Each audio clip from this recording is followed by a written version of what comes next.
All right, let's dive into one of the highest stakes games in business today, cross-cultural branding.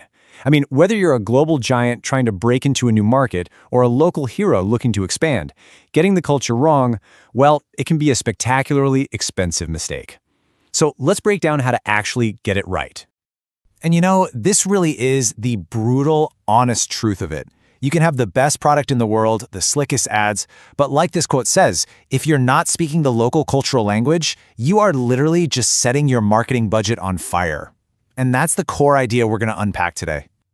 So, what does burning money actually look like? Well, it can look a lot like this. $2.3 million. That's the estimated cost of a single big cultural misfire. I'll give you an example.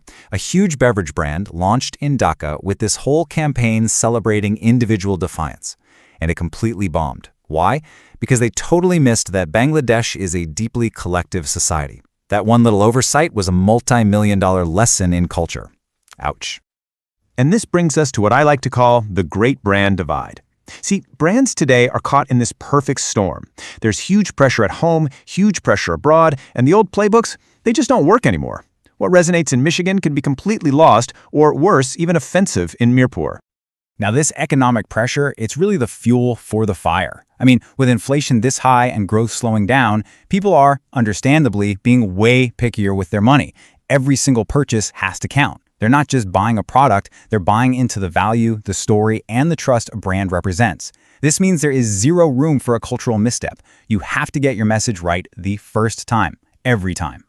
So, at the very heart of this divide is one crucial difference: high context versus low context cultures.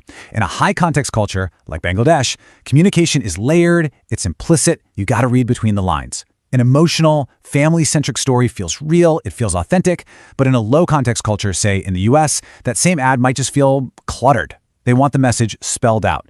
And it goes the other way too.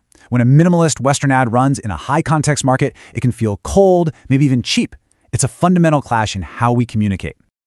So how in the world do you bridge this divide? Well, it's not about guesswork or getting lucky. There's actually a systematic way to do it, a framework for building that genuine connection. And it's called the cultural resonance ladder. And this is the million-dollar question for every single brand manager out there, isn't it? How do you move from just, throwing ideas at the wall and hoping something sticks to a real strategy that actually drives results and connects with people on their own terms? Well, the answer lies in climbing that ladder. Okay, so let's climb this thing. Level 1 is functional. Super basic. Does your app even work on the slow internet here? Level 2 is sensory. Do the colors, the tastes, the sounds, do they feel right? Now here's the critical mistake. Most brands, they stop right here. They tweak a flavor, change a color, and they call it localized. But the real magic, and frankly, the real money, is found way higher up. And this right here is the biggest mistake in localization. The serious money and the die-hard brand loyalty are built at level 3. The narrative level. Does your story about luxury or success actually mean the same thing here? And then you have level 4, the symbolic level. This is where your brand becomes so ingrained, so much a part of the fabric of life, that people forget it's not even from here. That's the holy grail. Okay, so we have the framework. We know the what. Now, how do we actually put it into practice? This 5-step roadmap is all about turning that theory into concrete, real-world action. Think of this as your essential checklist. It all starts with Step 1, the kitchen table audit, which basically means get out of the boardroom and go understand how real people actually talk about and use your product in their daily lives. From there, you've got to de-risk the language, adapt your payments, build a solid trust strategy, and finally, stress test your pricing. Seriously, these aren't suggestions, they're non-negotiables. And hey, if you need any proof of why this roadmap is so critical, just look at this. Step 3, payment adaptation. A staggering 75%, 3/4 of all e-commerce in Bangladesh is still cash on delivery. So, if you launch your slick new website here and it only takes credit cards, guess what? You've just willingly ignored 75% of your potential customers. It's an absolutely massive self-inflicted wound. For Step 2, de-risking the language, we have to get our heads around this concept, transcreation. This is not just translation. Look at Coca-Cola. Their slogan, Open Happiness, wasn't just put through Google Translate. In some markets, the idea was adapted to become something like, taste the feeling of togetherness. That's transcreation. You're keeping the soul of the message, but you're changing its clothes so it fits in locally.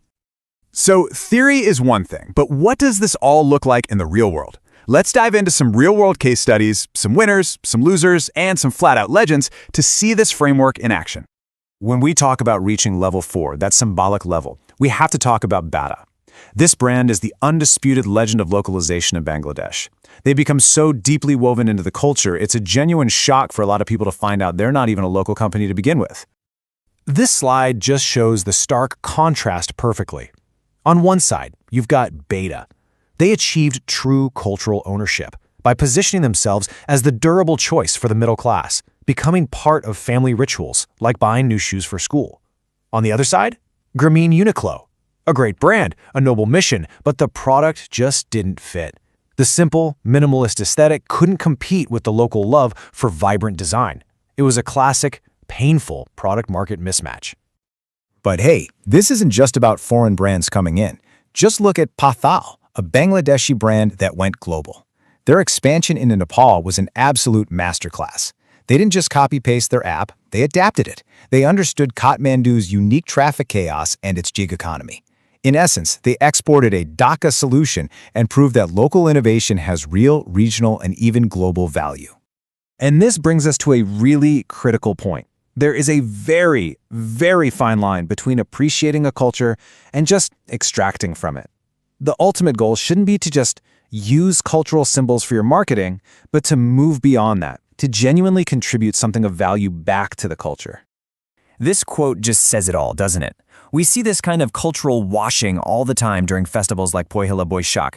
Brands just slap on some traditional motifs and call it a day. But consumers, especially the younger generations, they see right through that. The real challenge is to go deeper. Instead of a cheap digital filter, why not engage with the actual artists, the creators of the culture you claim to be celebrating?